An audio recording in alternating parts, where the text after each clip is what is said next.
Graça e paz. Vocês já tiveram uma boa introdução. O culto de adoração e louvor ao nosso Deus. A mensagem já proferida pelo pastor. Do momento do louvor, não posso deixar de falar sobre aquele belo hino que foi cantado ao final. Conto essa história, contando assim: na cruz foi Cristo morto por mim. Isso já faz parte da introdução da nossa aula, para a gente memorizar e a gente se regozijar com isso, né? Conto essa história contando assim: na cruz foi Cristo morto por mim. Nós estamos estudando uma lição cujo tema geral da revista é a Bíblia que Jesus usava. Estamos estudando o Antigo Testamento, mas pensando nisso. É a mesma Bíblia, a Bíblia que Jesus usou e a mesma Bíblia que apontava para Jesus, desde o início. Lá, desde o Gênesis 3,15, Jesus foi apontado. E durante toda a Bíblia, todo o Antigo Testamento. E nós vamos ver hoje, no estudo do livro dos Salmos, que isso também é uma realidade. Os Salmos também se referiram a Jesus. Há muitos salmos messiânicos, ou seja, que se referiam ao Messias. Eles apontavam já para Jesus. E eles foram citados lá no Novo Testamento, lá no livro de Mateus, no livro de Marcos, no livro de Hebreus. Muitas referências são feitas a Jesus. Então nós vamos estudar isso aí. E o tema geral, aliás, o tema específico, o tema de hoje é a anatomia da alma. Nós estamos vendo a lição de número 11, anatomia da alma. Tem como texto básico o Salmo 45. E antes de a gente começar a falar sobre o tema em si, eu gostaria de dizer para vocês que os Salmos, eles têm um estilo diferente dos outros livros. Eles foram escritos em forma de poesia, com estrofes, com versos. Eles são utilizados como canções, né? A igreja louvava a Deus, os irmãos, os fiéis, os judeus, eles louvavam a Deus através dos salmos. Como nós sabemos que hoje, inclusive, há igrejas que restringem um pouco, né, e pegam o louvor e fazem só dos salmos. Os salmos trazem uma facilidade, porque eles têm essa forma em poesia, então é mais fácil decorar. Vocês sabem disso, né? Veja que às vezes a gente, quando quer se lembrar de alguma coisa assim, que tem a música, está lá no trecho, a gente canta um pedacinho, porque a gente se lembra. Aquilo que é em forma de música, de poesia, é mais fácil. E é assim que muitos de nós recitamos e citamos vários salmos, né? Muitas vezes a gente encontra no salmo, como diz aí, a anatomia da alma, porque os salmos refletem os diversos sentimentos por que nós passamos. Os diversos sentimentos que enchem a alma do ser humano.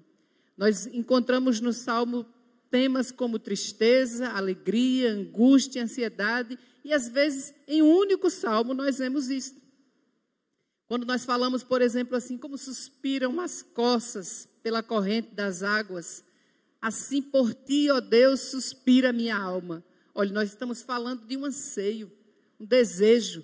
Como suspira a corça pela corrente das águas, assim por ti, ó Deus, suspira a minha alma. A minha alma tem sede de Deus, do Deus vivo. Isso é um desejo. Quando irei e me verei perante a face de Deus?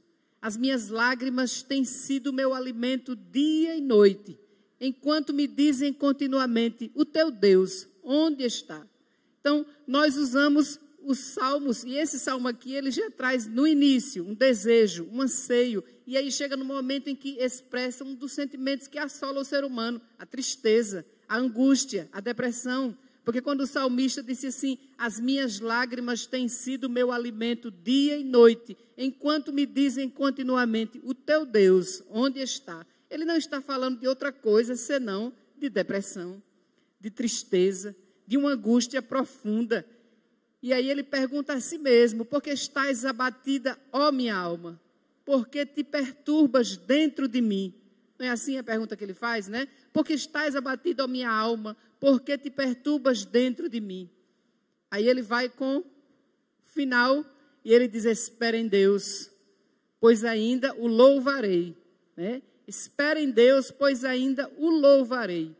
Aí é a esperança que preenche o nosso coração. Só que uma esperança que era usada no original, no hebraico, a esperança a que se refere aí, essa palavrinha, não é a esperança como nós somos acostumados, tá? Quando a gente diz assim, eu tenho uma esperança que isso aconteça, é mais ou menos assim, tomara que aconteça, né? Eu estou na expectativa. Não, essa esperança aqui era certeza, era uma fé. Quando ele diz assim, espere em Deus, pois ainda o louvarei. A Ele, meu auxílio e Deus meu. Essa esperança, na verdade, é uma certeza.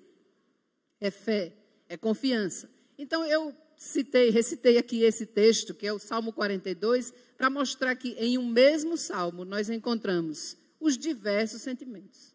Desejo, angústia, tristeza, esperança, fé, abatimento, depressão, no mesmo salmo. Então, os salmos têm realmente essa característica. Nós temos mais facilidade de decorar e de falar. E, muito embora algumas pessoas façam isso de forma assim, como um mantra, ou como um amuleto, né? A gente sabe de alguns lugares em que as pessoas deixam lá aberta a Bíblia no Salmo 91, aquele que habita no esconderijo do Altíssimo, né?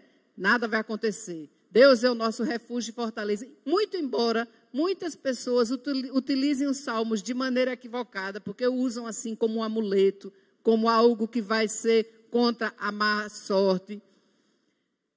Não é errado decorar, e nem recitar, e nem se cumprimentar o irmão citando salmos, tá, pessoal? Não é errado. Aliás, essa é uma das indicações, inclusive, do apóstolo Paulo. Paulo chega a dizer isso, assim, orientando aos Efésios, né? Acho que a Manuel até citou hoje aqui. Ele diz alguma coisa sobre isso, falando entre vós com salmos, com hinos de louvor. Essa é uma das formas, né? Então, a gente pode dizer, não apenas como um pensamento positivo, mas a gente aprende com os salmos, aprende a passar por esses diversos sentimentos, pelas tristezas, pelas angústias. A gente aprende com os salmos também, certo? Então, o texto básico da nossa lição é o Salmo 45. Vocês podem abrir aí e nós vamos fazer essa leitura.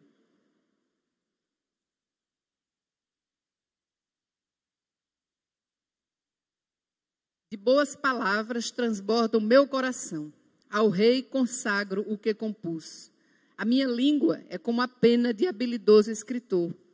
Tu és o mais formoso dos filhos dos homens. Nos teus lábios se extravasou a graça. Por isso Deus te abençoou para sempre. Cinge a espada no teu flanco, herói. Cinge a tua glória e a tua majestade. E nessa majestade cavalga prosperamente pela causa da verdade e da justiça. E a tua destra me ensinará proezas. As tuas setas são agudas, penetram o coração dos inimigos do rei.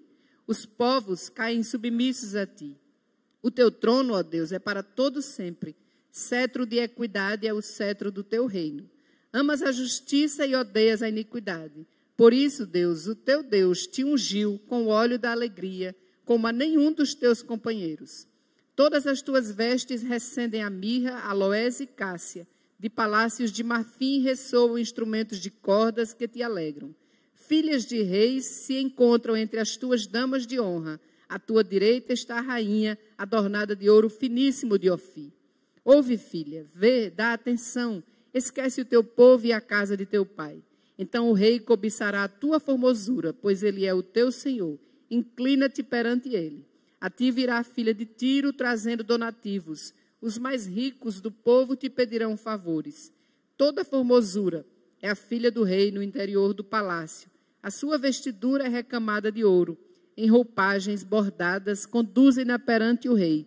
As virgens, suas companheiras que a seguem, serão trazidas à tua presença. Serão dirigidas com alegria e regozijo. Entrarão no palácio do rei. Em vez de teus pais, serão teus filhos, os quais farás príncipes por toda a terra. O teu nome eu o farei celebrado de geração a geração, e assim os povos te louvarão para todo sempre. Amém.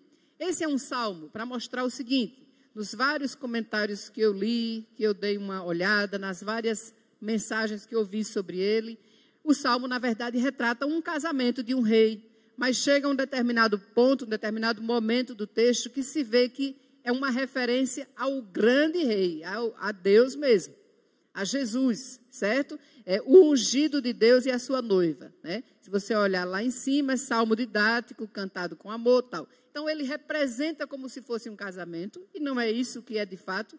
Deus, a igreja é a noiva, né? Então, ele representa como se fosse um casamento, mas todas as análises, os estudos sobre esse texto nos mostram que é uma referência direta a Jesus, ao grande rei, o Messias que viria, etc. Então, esse é o texto básico, né? Porque nós não podemos perder de vista que o tema geral é a Bíblia que Jesus usava. Então, essa Bíblia já fazia referência a Jesus lá no Antigo Testamento e nos Salmos também. Vamos ver os objetivos dessa lição, né? Por que é que nós devemos estudar essa lição especificamente sobre os Salmos? Primeiro, discernir o propósito do livro dos Salmos. Compreender as principais características dos Salmos. Estudar os Salmos na perspectiva de Jesus, na perspectiva de Cristo, né? Vendo quando aqueles Salmos ali faziam referência diretamente ao Messias, né? Estudar nessa perspectiva. Então, o livro dos Salmos é marcado pela poesia, aquilo que eu falei há pouco. Ele tem um estilo peculiar, são poesias, são canções, e ele é dividido em estrofes. Se a pessoa fizer um estudo pelos originais, pelo hebraico, a pessoa vai descobrir que tem características que são próprias da poesia hebraica, certo? A gente vai ver aqui algumas dessas características. Como eu falei na outra aula, que foi um pouco sobre isso, há repetições. Veja que em muitos textos nós lemos os Salmos e há muitas repetições, porque aquelas repetições são justamente as características da poesia. É como se fosse uma canção e tem a estrofe e o coro, certo? O refrão. Aí tem as repetições, né? Rendei graças ao Senhor porque Ele é bom. Rendei graças ao Senhor porque Ele é bom. E aí vai repetindo. Era um estilo, né? E os Salmos têm essas características, né?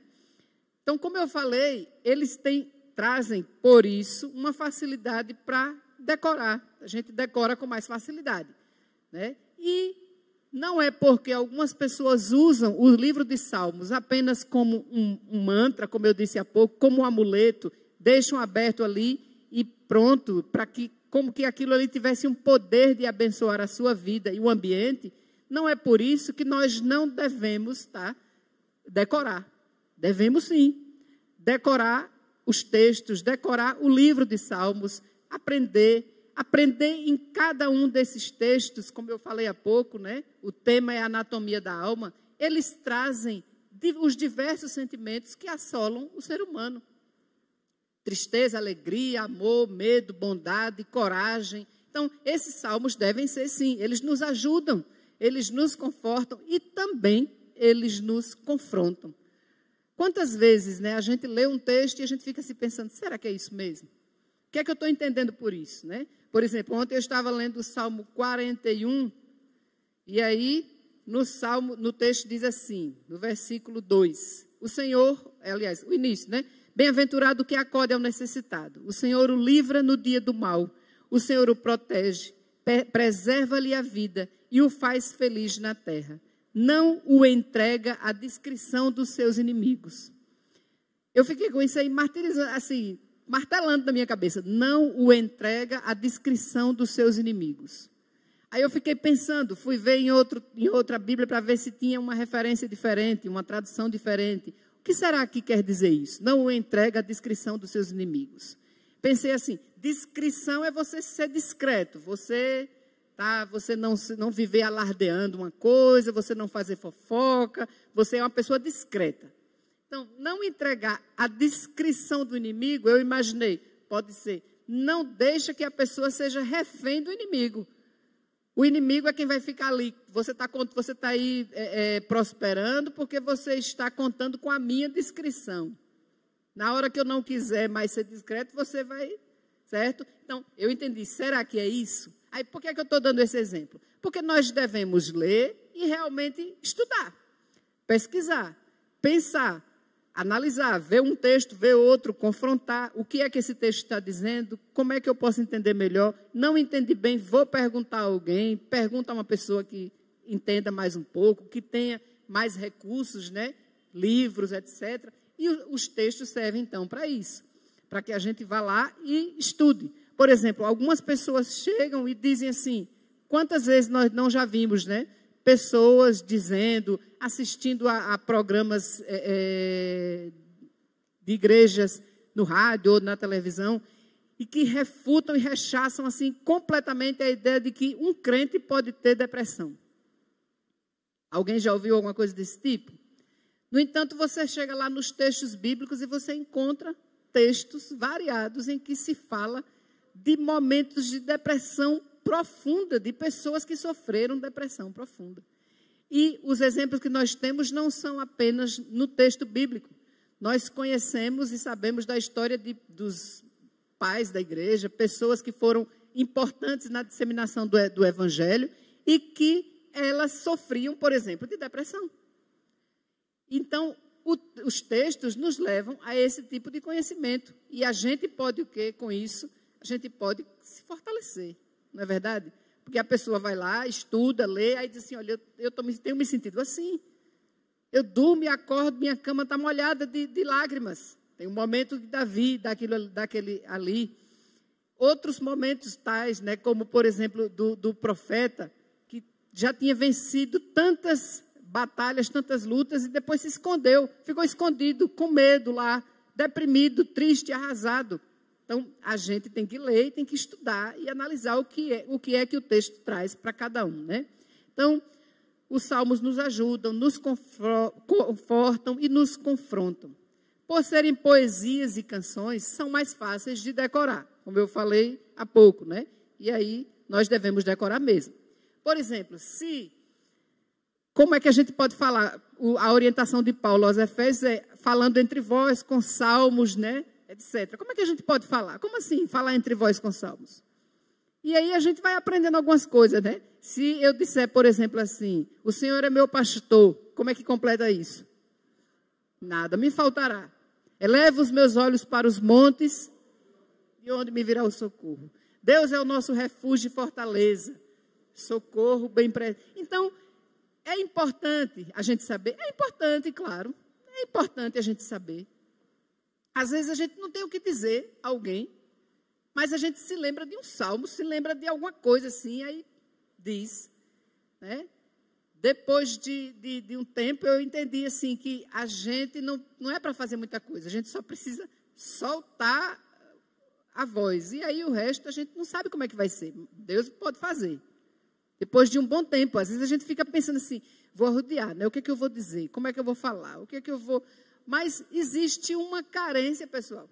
Um dia desse eu fui ao salão apenas com a revista dobradinha assim e comecei a ler devagarinho. Não falei nada com a moça. Ela olhou para mim e disse assim, você lê a Bíblia? A moça que estava fazendo a unha, a manicure. Então, existe às vezes a pessoa não vai falar nada, só diz uma palavra. E sim, aí ela começou a falar, ela disse, eu não sou evangélica, mas eu tenho o costume de rezar com meus filhos antes de dormir. E eu acho que isso é tão importante. E agora eu estou precisando... Ela precisava falar. O fato é que ela precisava conversar com alguém. E às vezes a gente só diz uma palavra. Na hora a gente lembra às vezes só de um texto como esse aqui, que é mais fácil de decorar. Certo? É um poema, é uma canção. Os salmos têm essa característica e a gente pode falar, né? Então, esperei confiantemente pelo Senhor e Ele... se inclinou para mim, me ouviu quando clamei por socorro. E a gente sai citando os salmos, né? Falando assim, através dos salmos. Então, por que é que nós devemos estudar essa lição, né? A introdução está lá, os salmos estão impregnados dos mais variados sentimentos, né? João Calvino disse que o livro de salmos é uma anatomia de todas as partes da alma. Todas as emoções humanas podem ser encontradas nas orações e nos cânticos dos salmos, né? Como vocês viram, eu comecei a aula recitando um pedaço do Salmo 42. Naqueles 3, 4 primeiros versículos, nós vimos algumas emoções. O abatimento, o anseio, a tristeza por fim, a esperança, né? A esperança que se mostra como uma certeza de que espera no Senhor, né? Então, era uma certeza. Então, os salmos têm essa característica. Aí vem essa partezinha aqui que eu disse a vocês naquele dia, que é uma coisa meio chata, né? Porque parece que está dando aula para o 2º grau, né? A característica da poesia. Mas tem algumas assim, só para a gente ter uma noção, né? Porque às vezes a pessoa vai ler o texto e diz, não entendo, porque é que repete tanto, disse a mesma coisa, né? Era uma marca da poesia hebraica, certo? O paralelismo, que é, na verdade, você fazer uma correspondência, um equilíbrio entre uma parte e outra. Aí você estabelece um paralelismo. Quando a pessoa tem um certo hábito de escrever, a pessoa escreve, inclusive, mesmo sem fazer poesia, pensando nessa característica aí. O texto tem que estar redondo, certo? É o que a gente dizia aos alunos. O texto tem que ser meio redondo, pessoal. Tem que sair de um ponto e tem que voltar para aquilo ali com certo equilíbrio. Então, como é poesia, o autor estabelecia dessa forma. As palavras têm que ter um certo equilíbrio.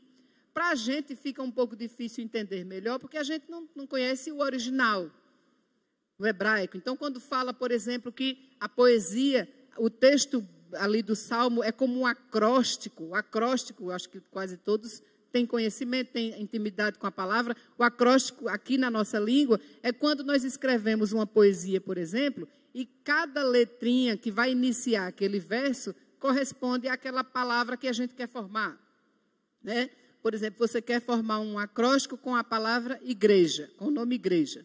Aí você chega no primeiro verso, você começa com uma palavrinha que inicia com a letra I, né? Aí você vai assim e diz integridade. Na segunda, que é com a letra G, você forma outra palavra, né? Aí vai lá com a letra G, gratidão. Estou criando agora esse acróstico, tá, pessoal? R, aí você chega lá e diz retidão. E você daqui a pouco vê que formou a palavra igreja. Entendeu o que é acróstico? Aliás, entendeu ou lembrou, né? Quem estava esquecido.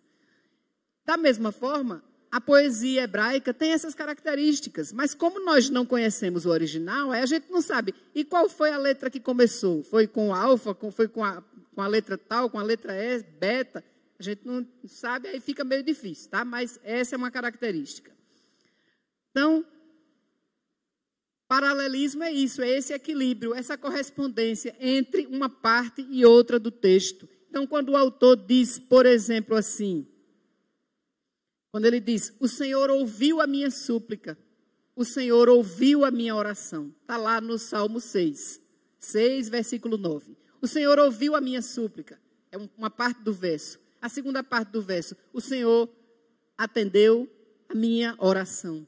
Então, fez esse paralelismo, ouvir e atender, ouvir e escutar, são palavras sinônimas e formam o paralelismo no texto, certo? Aí tem outro tipo de paralelismo, esse paralelismo aí é um paralelismo sinonímico. Pega um sinônimo de uma palavra e coloca e estabelece isso, né? Ele ouviu a minha oração, ele escutou a minha oração. Mas tem o paralelismo antitético. A antítese é uma figura de linguagem que significa o contrário, fazer uma oposição. Isso é uma tese, isso é uma antítese, né? O contrário. Então, você, por exemplo, como é que a gente encontra muito a antítese nos textos bíblicos? Através das conjunçõezinhas, né? Mas, porém, contudo, todavia, etc. Um texto famoso e bom de a gente se lembrar, está lá no Salmo 1. O Senhor conhece o caminho dos justos. Como é que diz agora? Mas o caminho dos ímpios perecerá. Então, o mas aí, o todavia, o contudo, o porém, é uma conjunção de antítese, certo? Formam uma antítese e aí divide, separa. É uma adversativa, né? Uma adversativa. O adversário de um lado, do outro. Então, o Senhor conhece o caminho do justo, mas o caminho dos ímpios perecerá. Quando ele estabelece isso aí, eu coloquei, inclusive, assim, a vida se divide pelos porém, mas, contudo, todavia, não é isso? A vida da gente se divide assim, pelos porém, pelos contudo, pelos todavia que aparecem, pelos poréns, contudos, todavia. E graças a Deus, né? É para que aí está bem claro isso. O caminho dos justos, mas o caminho dos ímpios perecerá, né? Então, paralelismo tem essa ideia, o antitético, né? Que é esse que passou aí. O Senhor conhece o caminho do justo, mas o caminho dos ímpios perecerá. Por fim, vem o paralelismo sintético. Sintético é de síntese. Sintetizar. Ele faz uma síntese no texto. Ele chega lá e diz o seguinte.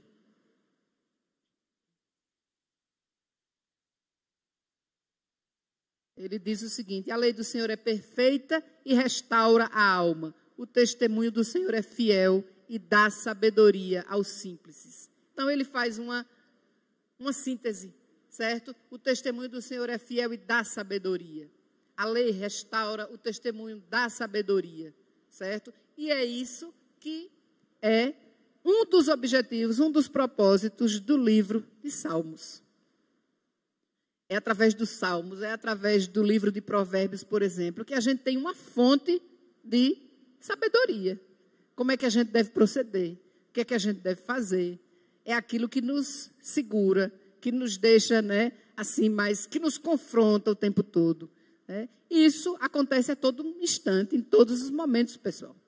Em todos os momentos. Né? Anteontem nós estávamos no trânsito e tem aqueles lugares no trânsito em que está liberado para a direita, por exemplo, né? Mas não está liberado seguir. Então, quem quer seguir não fica na direita, fica no meio para deixar lá liberado. Aí, como sempre acontece, um rapaz que estava ao nosso lado ficou parado. E o que vinha atrás parecia que ia tirar a mãe da forca, certo? Aí a gente pensa assim, como pode acontecer uma tragédia por uma questão de 1 minuto? Ele deu uma buzinada insistente, abriu a porta do carro e desceu. Eu disse, misericórdia. Porque a gente já viu quantos casos desse? E a pessoa faz uma coisa dessa, desce do carro, quando chega lá, ou ele está armado, ou o outro está armado esperando por ele. E bateu na porta do carro do rapaz e gritou e falou, graças a Deus não aconteceu nada, voltou para o carro dele, o rapaz tirou o carro da frente e ele saiu. Aí, numa hora dessa, o que é que segura a gente, se acontece uma coisa desse tipo? A gente tem, se a gente se enche da palavra, se a gente se enche de tudo isso, se a gente aprende, a gente começa a ser mais sensato, não é, pessoal? Mais humilde. Não vai brigar porque está com razão. Não vai descer do carro para brigar porque tem razão, porque está certo. A gente fica na da gente, esperando. Ou seja, tem que ser prudente, tem que ser, quais são as duas palavras? Qual é o paralelismo? É prudente e tem que ser simples e prudente, né? Então, tem que ser prudente. Quem se lembrar do versículo aí, me diga, tá? Prudente como... simples como as pombas e prudente como uma serpente. Então, é essa palavra que está no coração que faz com que a pessoa pare e pense 2 vezes. Foi o que foi dito hoje aqui na hora da mensagem. O pastor dizendo que um bom teste que a gente faz para saber se a gente está realmente assim, buscando, se está com o Espírito Santo dentro de nós falando, né? É a gente saber o que é que a gente pensa. O que é que a gente pensa, o que é que a gente sente, o que é que fica, o que é que mexe com o coração da gente, o que é que cuida, que guarda, né? Se é só rancor, ódio, raiva, ira, tem alguma coisa errada. Tem alguma coisa errada, certo? Então, a gente tem que pensar nisso aí. Então, esse paralelismo sintético chega nisso. Aí, paralelismo estava ótimo, pessoal. Pelo menos era uma coisa da nossa língua também. Aí vem uma característica da poesia hebraica que só mesmo para quem estuda teologia, né? Mas, olha lá o nome, quiasmo, tá certo? Mas eu vou explicar, é uma coisa, o significado, a palavra é assim, a gente não conhece, mas o significado é simples. É o seguinte, é quando o texto bíblico aparece em uma forma como se fosse um X mesmo, invertido assim, de um lado as características de Deus, do outro lado as características da humanidade, por exemplo. Aí ele faz como fosse um X no texto. Ele chega no texto e diz assim, se a gente abrir lá no Salmo, acho que é Salmo 8. Vamos abrir rapidinho lá no Salmo 8.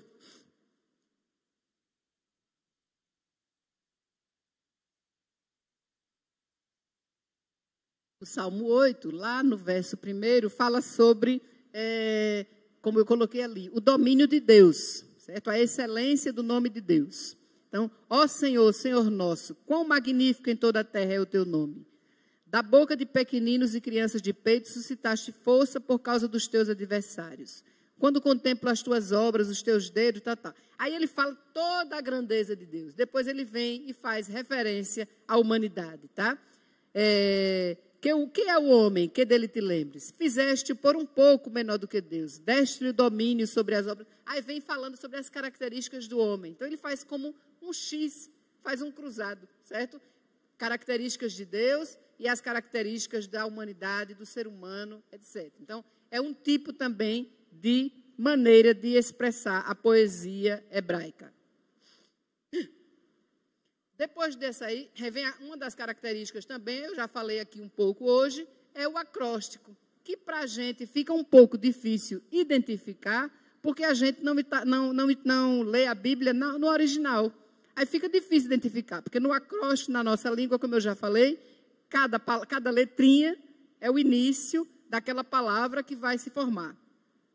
Existe também o arranjo acróstico na poesia hebraica, certo? Às vezes nós não conseguimos entender, porque os poemas, como eu coloquei ali, foram concebidos assim na língua original. Por isso não conseguimos perceber na tradução.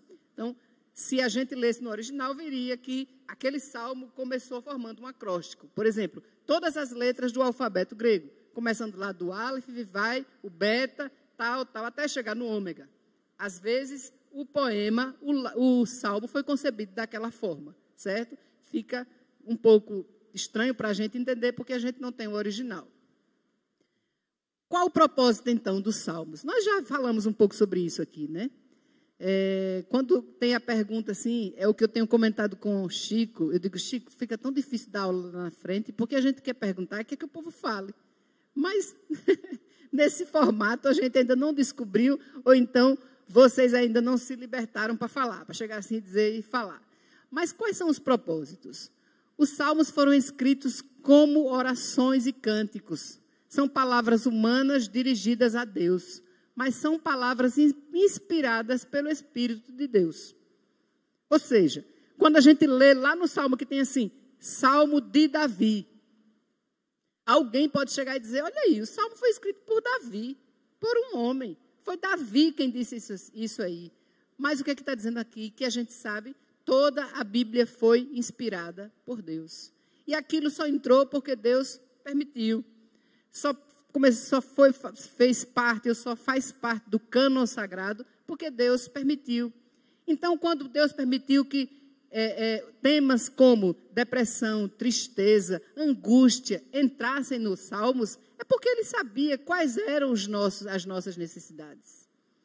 Quando Ele permitiu que uma pessoa como Pedro negasse a Jesus, depois quisesse realmente abandonar o ministério, quando ele voltou à pescaria, como se dissesse, olha, está cansado, vá pescar. Foi mais ou menos assim, acho que foi a primeira vez que saiu o slogan lá. Ele chamou a turma dele, foi pescar, e Jesus apareceu lá na beira do mar, e eles pensavam que era um fantasma, e Jesus disse, filho, veja, Jesus em momento algum renegou Pedro. Pedro negou, mas quando Jesus se aproximou dele, depois daquilo tudo, Jesus olha para ele e diz, filho, tem algo aí para comer? E ele chama para a beira da praia. E eles vão comer, vão fazer a refeição. Jesus não negou. Mas por que é que coloca essa parte da história, né? Tão triste, Pedro negou. Porque é o que nós fazemos, pessoal. São os nossos sentimentos. São as nossas ações. É o que nós fazemos todo dia. A gente diz que não vai fazer, que não vai pensar. E a gente promete a gente mesmo, né? Pensando assim, eu não vou mais ficar pensando nessas bobagens. No outro dia a gente pensa de novo. A gente quer resistir, é difícil resistir. Claro que a gente luta, que a gente consegue, mas é uma luta o tempo todo, não é verdade? E o certo é a gente dizer que é uma luta, mas que a gente vence, do que a gente dizer, por exemplo, que eu li um dia desse, alguma coisa na internet, aí tinha lá um comentário, eu disse, eu vou ler para ver o que é. Que era alguma coisa de uma igreja, e dizia lá pelas tantas que eles não pecam mais. Uma igreja que está famosa aí, pessoal, bombando, fazendo sucesso. Eu fiquei impressionada. Eles dizendo que não pecam mais. E que realmente, mas eles devem, inclusive disseram assim expressamente, era uma pastora falando, escrevendo, e ela disse, mas nós devemos continuar orando pelos nossos parentes, pelos nossos amigos, porque eles ainda pecam. Eu disse, meu Deus, certo? Então, tem coisas que você fica sem entender. Você fica sem entender. Aí a pessoa lê a Bíblia, lê o texto e fica sem entender. O que é que leva a pessoa a fazer coisas daquele tipo, né? Como a gente não entende, como algumas pessoas não têm medo da mão de Deus, do juiz, não tem medo, né? Dia desse estava escutando uma pessoa dizer o seguinte, a pessoa dizer assim, escutando uma pessoa dessas falando no rádio, num desses programas. Aí a pessoa chegou e comentou assim, você acredita que eu estava passando por uma dificuldade, eu liguei para um programa desses e o cidadão, que eu não quero nem chamar de pastor, sinceramente, pessoal, o cidadão disse que ia fazer uma corrente de 7 semanas de oração para mim, que eu depositasse R$750 na conta. Aí a gente enfraquece, né? De tristeza, certo? Isaac, pode falar, se quiser vir pegar aqui.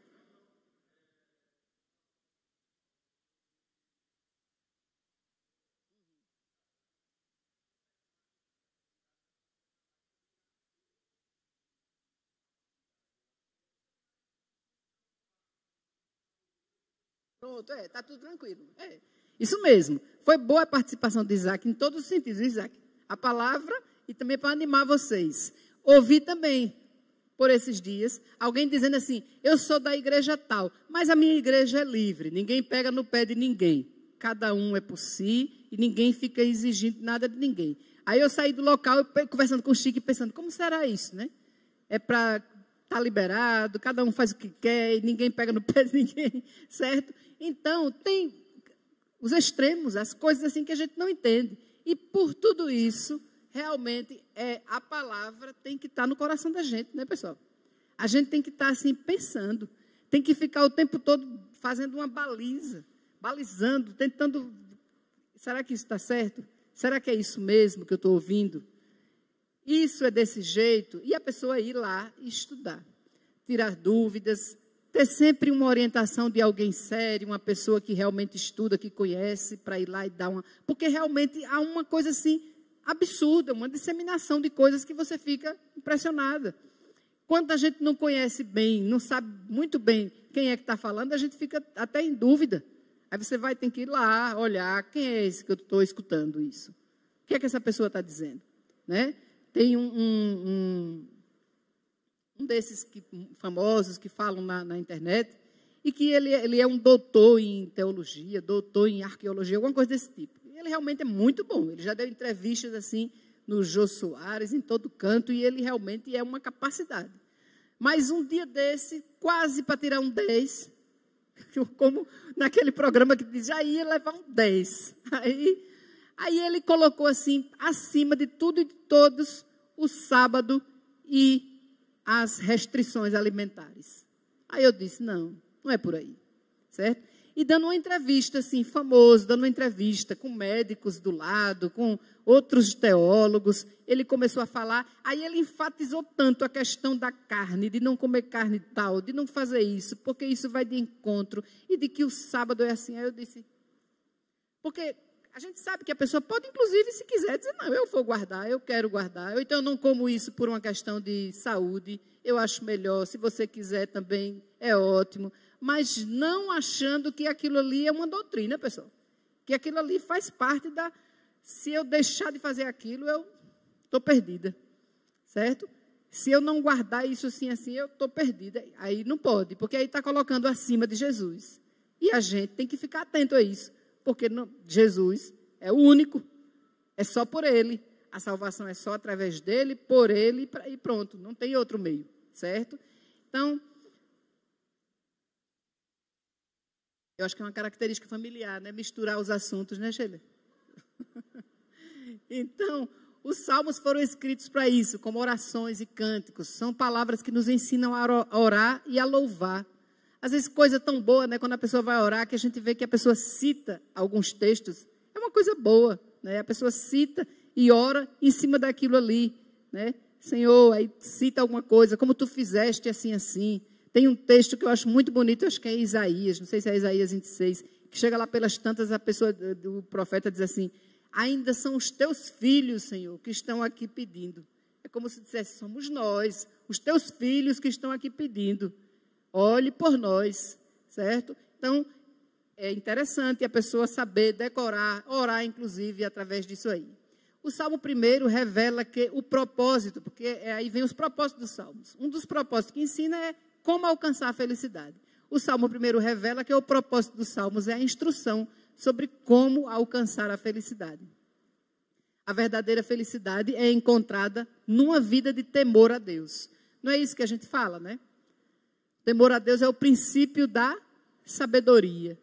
E só essa sabedoria, só esse temor é que realmente traz a verdadeira felicidade. Porque livra a pessoa de fazer algumas coisas erradas. A pessoa tem esse temor a Deus, tem essa sabedoria, e aí ela fica meio que blindada de fazer algumas coisas erradas. Porque ela sabe que não é bem assim. As pessoas estão indo de maneira dissoluta, de maneira perdida, pervertida, por um mundo que só oferece prazer. Elas acham que é maravilhoso, a gente sabe que aqui não é bem assim, né? Então, aquilo nos blinda, nos deixa protegidos. O Salmo nos ensina, então, isso aí. Como cultivar a santidade? Essa é uma das características também do livro dos Salmos. Então, quando lá, na felicidade, quando ele fala assim: bem-aventurado o homem que não anda no conselho dos ímpios, não se detém no caminho dos pecadores, nem se assenta na roda dos escarnecedores, é para que vai falando, vai não acrescente, né? Não anda, não para perto e muito menos se assenta. Então, ele é bem-aventurado, ele é sábio. Aí ele chega aqui e nos diz que o Salmo nos ensina também como cultivar essa santidade. Esse é o segundo propósito dos Salmos.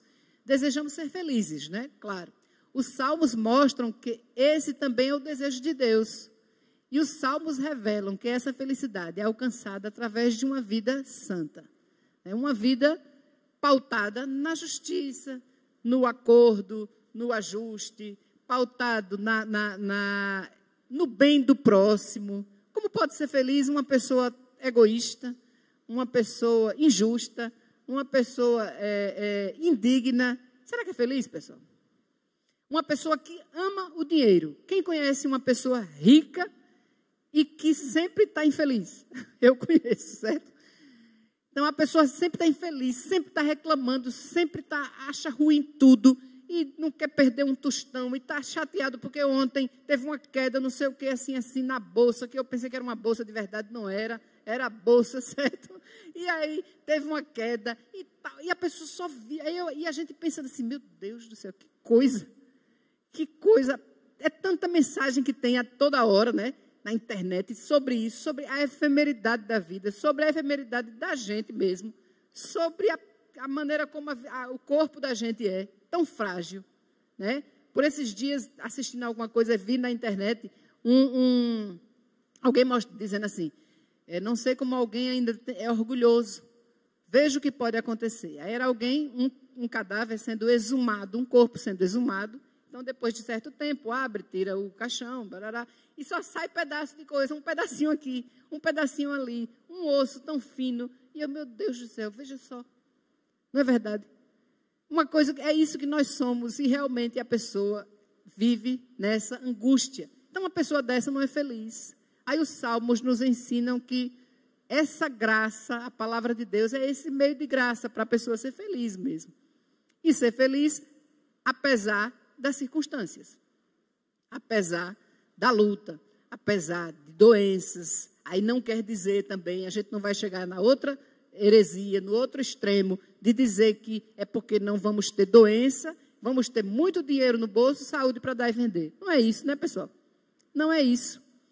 As pessoas também, fazendo aquele contrário do que eu disse há pouco, as pessoas mais felizes que eu conheço não são essas, que têm muito dinheiro no bolso, saúde para dar, não são essas. Certo? As mais felizes que a gente conhece, acho que vocês conhecem também, são as pessoas normais, mas que elas têm Deus no coração, que elas têm uma palavra de fé e de amor, que elas têm uma mensagem assim que deixa qualquer um desses aí com inveja, certo? Então, essas são as pessoas felizes. Esse é o segundo propósito do Salmo. Os Salmos revelam que essa felicidade alcançada através de uma vida santa. Como cultivar, então, essa santidade?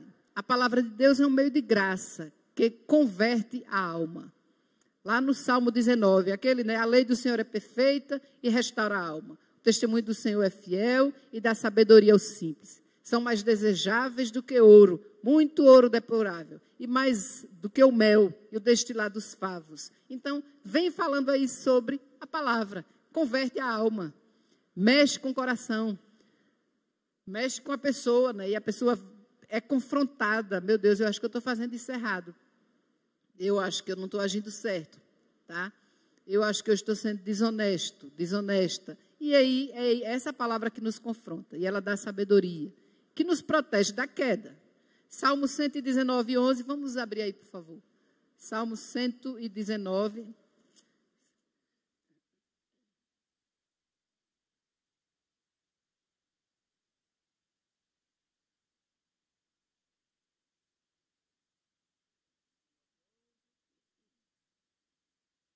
Diz o seguinte: guardo no coração as tuas palavras para não pecar contra ti. Então, o que guarda, o que nos protege da queda é a palavra, certo?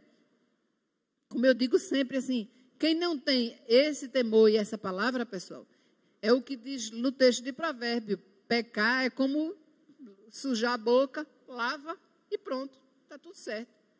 Porque a pessoa não fica com uma coisa martelando na cabeça. A gente fica. Até de olhar com um olhar feio para o irmão.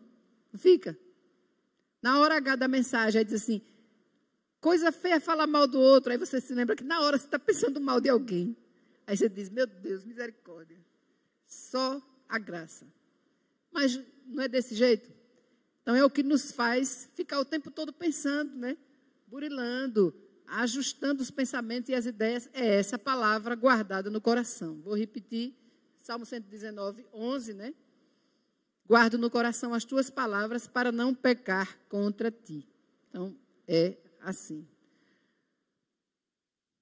Acho que estamos chegando ao final, tá, pessoal? Como cultivar a santidade? Tendo a palavra de Deus como guia e direção. Salmo 119, 1, 119, 165, né? A 119, 105 dá o desfecho aí.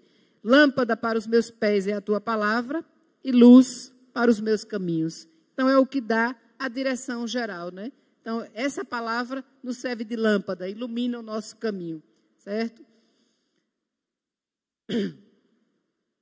Os Salmos e Cristo. E o que tem a ver, né? Porque o texto é a Bíblia que Jesus usava. Quando Paulo ordena, deixemos a palavra de Cristo habitar em nós, ele inclui os Salmos. Os Salmos estão nessa exortação de Paulo, tá? Os Salmos nos falam sobre Jesus, como também nos apresentam Jesus como aquele que fala.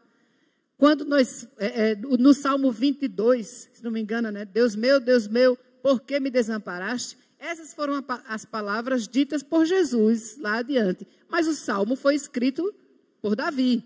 Então, esse Salmo, ou seja, como todos os outros textos, todos esses textos foram inspirados por Deus. Então, já faziam referência a Jesus. Não se sabia, na ocasião, de que está falando.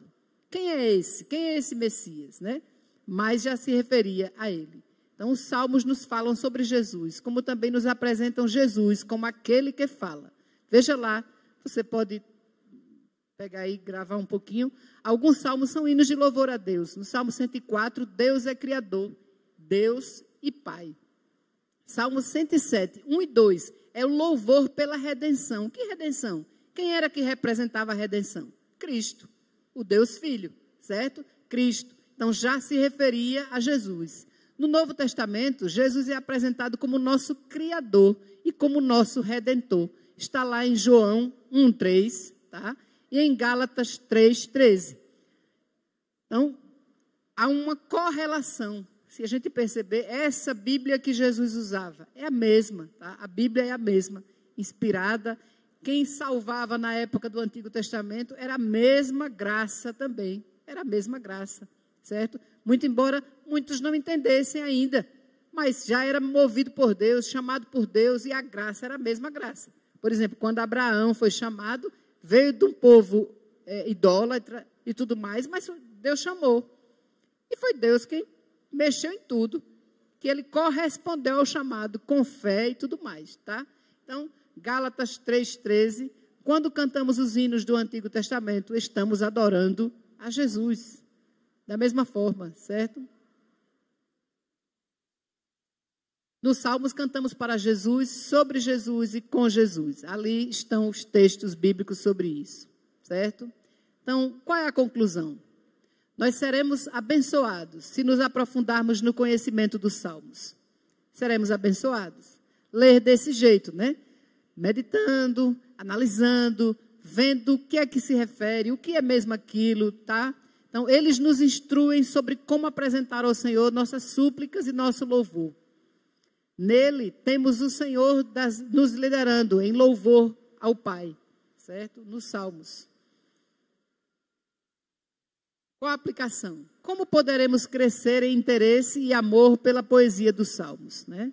Então, lendo, estudando, analisando, né? Que eles inspirem o nosso louvor, que essas poesias inspirem o nosso louvor, né? Que nos aproximemos mais de Jesus em devoção, através da leitura dos Salmos. Amém, irmãos? Então, vocês podem dizer qualquer coisa, certo? Viu que Isaac falou, vocês podem falar. Isaac fala, então José também fala, Jacó e tudo mais. Quem vai falar? Então, que Deus nos abençoe e que Sheila vai falar. E Sheila, vem aqui, porque você fala e se ninguém mais falar, você encerra com a oração. Passar um alquinho para ser bem corretamente. Passei um alquinho para ser bem O que eu ia falar é tão simples. É só uma experiência que eu tive lá na igreja de Simão Dias. Que eles inspirem o nosso louvor, que nos aproximemos mais de Jesus em devoção. Tem uma irmã da igreja de Simão Dias. Eu não sei se ela está viva ainda, porque já é uma bem idosa, mas eu creio que isso foi recentemente. E o pastor, ele fala com ela, irmã, levante-se aí e recite o Salmo 45, o Salmo que nós... Ela se levanta e recita bem linda o Salmo que pedi. Então, ela sabe de cor todos os salmos, os 150 salmos, para envergonhar a gente, para matar a gente de vergonha mesmo. Então, é tão lindo isso. Aquilo que Simone falou no início, às vezes a gente está com o coração cheio de tristeza, de dor, né? Uma depressão. Vamos guardar no coração a palavra do Senhor, vamos encher a nossa mente daquilo que nos traz esperança, que é a palavra do Senhor. No mundo tereis aflições, mas tem de bom ânimo, Jesus disse. Então, vamos guardar no coração a lei do Senhor e vai ser...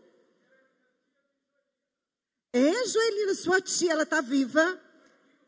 Ai, que coisa linda. É forte? Está vendo, gente? Que coisa linda. Ela está viva. Coloque, a tia de Joelina, nossa irmã.